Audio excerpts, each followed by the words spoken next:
राज्य राजस्थान में बधारा के पास एक छोटा सा गांव है, अजीतपुरा। पहली नजर में ये गांव किसी आम गांव की तरह लगता है। सब ठीक ठाक, सीधे साधे लोग, अपने अपने काम करने वाले। पर जब इस गांव को करीब से देखा जाए तो इस गांव में एक अजीब सा राज छुपा हुआ है। कुछ है ऐसा जो इस गांव पे एक श्राप बन के मंडरा रहा है।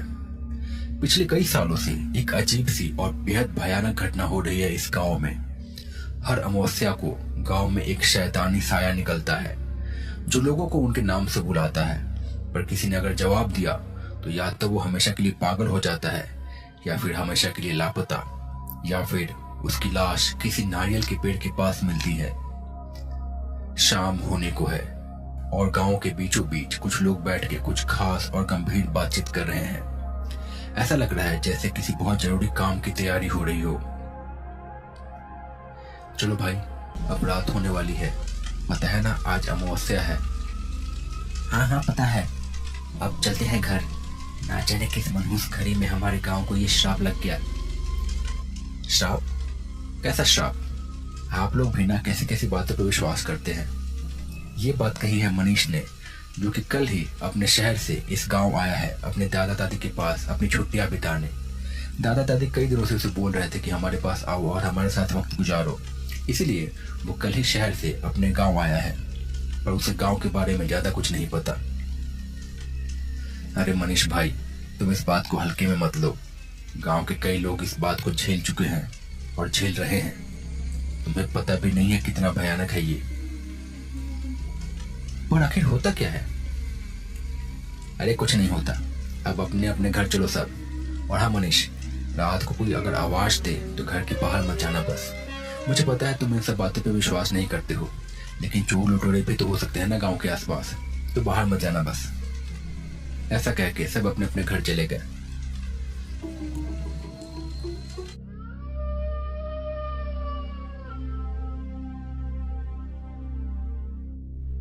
रात ढल आई। हर ओर सन्नाटा छा गया है। आसपास का इलाका शांत और ठंडा हो गया है।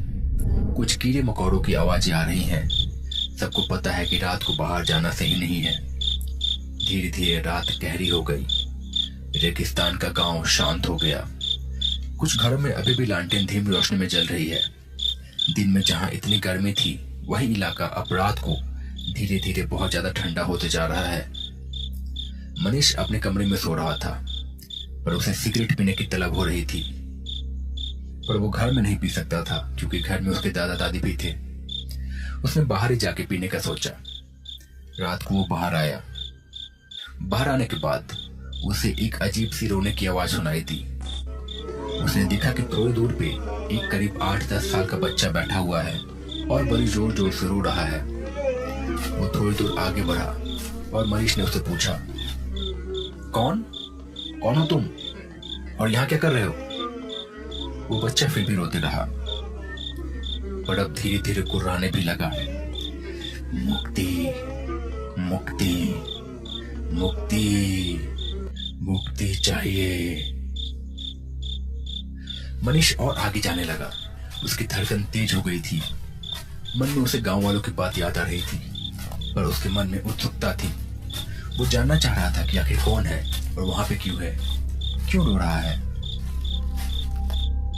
जैसे ही वो पास पहुंचा, वो बच्चा अचानक से मुड़ा। उसे देख के मनीष के होश उड़ गए। वो कोई बच्चा नहीं था, उसके बच्चे के जैसा दिखने वाला एक बौड़ा था। शायद यही वो शैतान था जिसके बारे में लोग बात कर रहे थे। उसके हाथ पैर बहुत ज्यादा बड़े थे और बाल भी बड़े थे। सिर और मुंह बड़ा सा था और बहुत भयंकर था। मनीष ने उसे देखा और उसकी चीख निकल गई और वो वहीं पे बेहोश हो गया।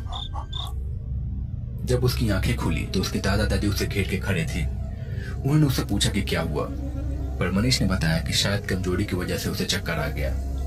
उसके दादा दादी ने भी बात को नजरअंदाज कर दिया। पर अगले दिन से उसकी तबीयत बहुत ज्यादा खराब रहने लगी। उसे लगने लगा कि हमेशा उसके सर में दर्द रहता है, बदन अकड़ा हुआ लगता है। धीरे धीरे मनीष बहुत ज्यादा कमजोर होने लगा। उसने खाना पीना भी बंद कर दिया। धीरे धीरे उसे देख के ऐसा लगने लगा जैसे वो झुकता जा रहा है। उसका कद धीरे धीरे कम होते जा रहा है। मनीष के दादा दादी सोच में पड़ गए। उन्हें समझ में आ गया था कि कुछ तो गड़बड़ है उसके साथ। उन्होंने पास के गांव से डॉक्टर को बुलाया। डॉक्टर ने देखा और कहा, समझ में नहीं आ रहा कि क्या हुआ इसे। सब चीजें नॉर्मल हैं, सारे रिपोर्ट भी सही आए हैं, पर फिर भी इसकी हालत इतनी ज्यादा खराब क्यों हो रही है। खैर, इसका ख्याल रखिए। कुछ दवाई लिख देता हूँ, समय पे देते रहिएगा। मैंने इसके लिए कुछ और भी टेस्ट लिखे हैं, वो करा लीजिए। मुझे उम्मीद है कि शायद इन दवाओं से ही ठीक हो जाएगा, वरना आगे के टेस्ट देखने पड़ेंगे। ऐसा कह के डॉक्टर वहां से चला गया। मनीष के दादा दादी उसे देखते रह गए। अगले दिन उसके दादा ऐसे ही सुबह सुबह गांव के सरपंच के साथ बैठे हुए थे। गांव में अक्सर लोग एक दूसरे के पास बैठ के बातें किया करते थे। सरपंच जी, मेरे पोते की तबीयत बहुत ज्यादा खराब हो गई है। समझ में नहीं आ रहा है कि क्या करूं। डॉक्टर को दिखाया, वैद्य को दिखाया, पर उन्हें भी समझ में नहीं आ रहा है। किसी और को दिखाना पड़ेगा फिर। उसकी तबीयत में कोई सुधार है कि नहीं? कहाँ कोई सुधार है? दिन पे दिन उसका शरीर जैसे गला जा रहा है। पता नहीं क्या हो गया है उसे। अच्छा, आपके बेटे की भी तबीयत खराब थी ना कुछ साल पहले? मुझे याद है कि उसकी तबीयत भी बहुत ज्यादा खराब हो गई थी। आपने किस डॉक्टर को दिखाया था? मुझे भी बता दीजिए, मैं भी उसे दिखा लूंगा।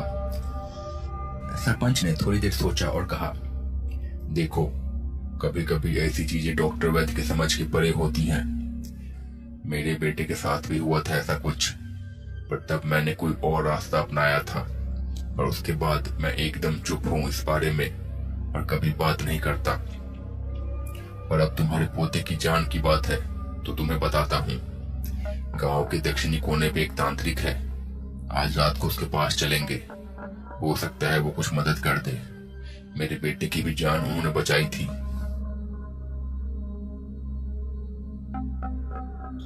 एक छोटे से मकान में एक लड़का बिस्तर पे पड़ा हुआ है। उसकी हालत बहुत ज्यादा खराब लग रही है। आंखों के नीचे अंधेरा छा चुका है, बदन कमजोर होते जा रहा है, सांस लेने में भी तकलीफ हो रही है, पर अभी भी जिंदा है। उसी कमरे में कुछ देर के बाद एक बूढ़ा आदमी आया और सामने बैठ गया।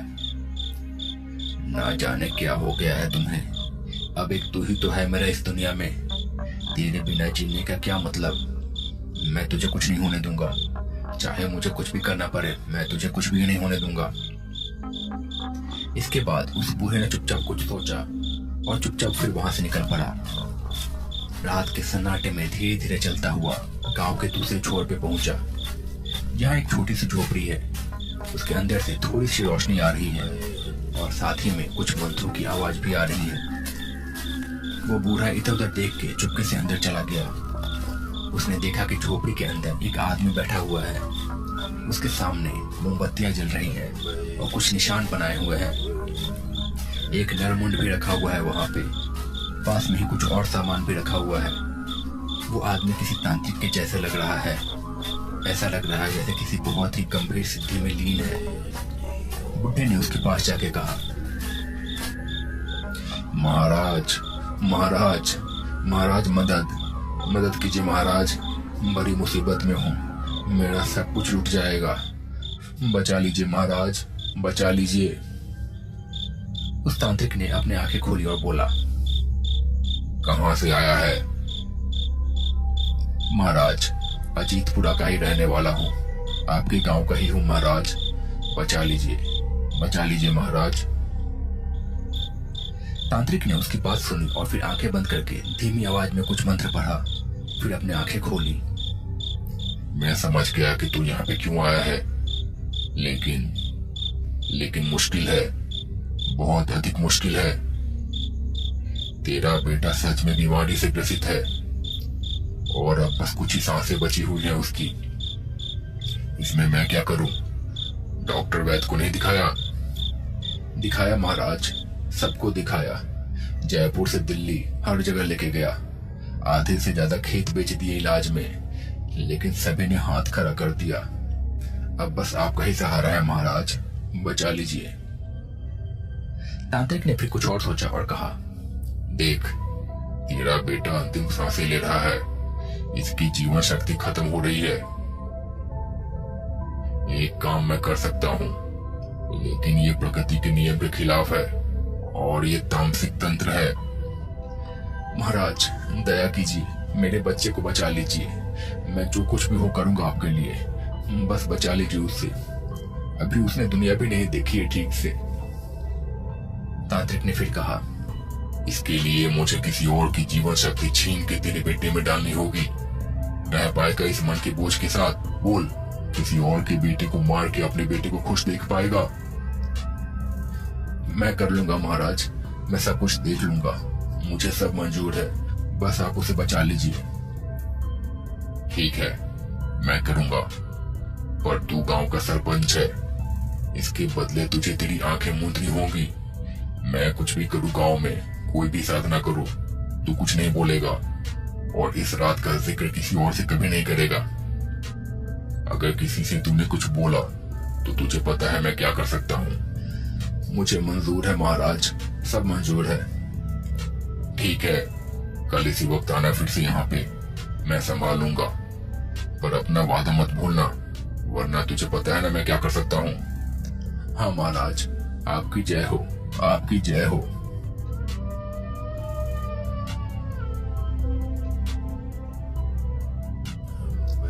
रात खामोश हो चुकी है।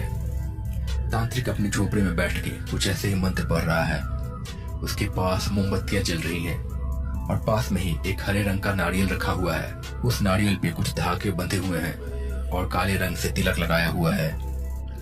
कुछ देर के बाद तांत्रिक झोपड़ी से बाहर निकल आया, नारियल हाथ में लेके, एक ऐसे घर की तलाश में जिसमें कोई अकेला आदमी रहता हो और जो स्वस्थ हो। कुछ दूर टहलने के बाद वो एक घर के पास पहुंचा। ये घर टिंकू बौने का था। गांव के लोगों ने इसे पूरी तरह से अपनाया नहीं था और उसके माता पिता नहीं थे। अपने छोटे से घर में वो अकेला रहता था। तांत्रिक घर के पास पहुंचा और एक अलग आवाज में उसने बुलाया, टिंकू, टिंकू सुनो, आओ तो बाहर। कुछ देर में टिंकू बाहर आया। जैसे ही वो बाहर आया, उस तांत्रिक ने उस पर कुछ राख फेंकी और टिंकू गिर पड़ा। फिर तांत्रिक ने मौका देख के उसका गला रेत दिया और फिर नारियल को उसके पास लेके गया। फिर वो चुपचाप अपनी झोपड़ी में लौट आया। उसके कुछ ही देर में गांव का सरपंच वहां पहुंचा। ये लो नारियल, इसे अपने बेटे के पास लेके जाओ, इसका पानी अपने बेटे को पिला देना, वो ठीक हो जाएगा, और अपना वादा मत भूलना। सरपंच ने नारियल ले लिया और ले जाके अपने बेटे को पिलाया।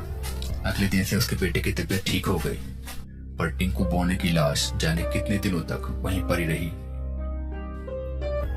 गांव के दक्षिणी कोने पे एक तांत्रिक है, आज रात को उनके पास चलेंगे, हो सकता है वो कुछ मदद कर दे।